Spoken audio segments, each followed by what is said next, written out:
Natapos na nga lang ang May at hindi pa tayo nakapag-upload lahat ng cake order natin para sa May. Ano ba yan? June na, pero ito, cake order pa to ng May, guys.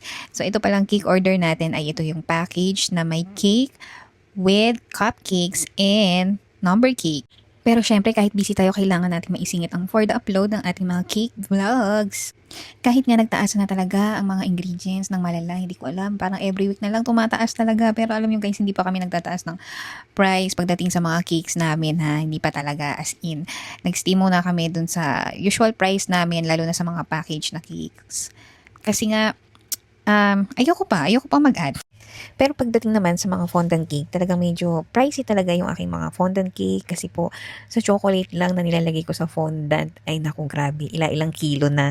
Kaya naman pagbubuhatin mo talaga yung fondant cake, napakabigat niya. So kung ikaw po ay naka-order na sa akin ng mga fondant cake, naku masasabi niyo naman talaga na napaka-solid sa chocolate yung fondant cake namin kasi talagang mabigat siya at talagang hindi naman tinipid sa chocolate. Kaya po, pag talaga kasi yung sa fondant kasi, depende yan sa quotation. Depende sa design kung marami kayong mga toppers na gustong ipadagdag.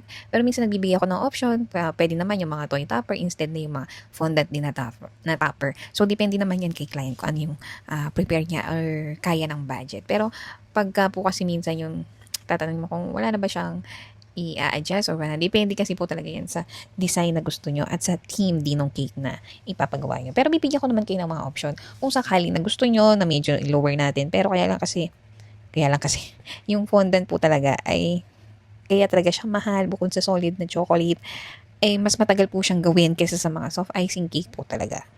Meron din naman po kasi akong mga option like soft icing, yung pinaka-base ng cake niya, then yung topper niya is fondant. So, depende po yan kay client kung ano talaga yung mas prepare niya na design doon sa cake.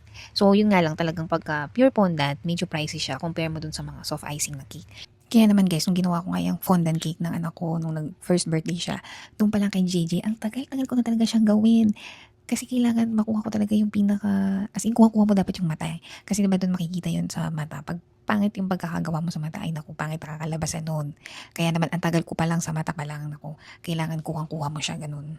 Kaya naman po talaga medyo pricey talaga yung ating mga fondant cake. So guys, kung naghahanap pala kayo ng mga customized cakes, pwede kayong mag-visit sa 749 Ipantalyon Street, Barangka Drive, Mandaluyong City, and kindly look for Melpor reservation and bookings. Yun lang.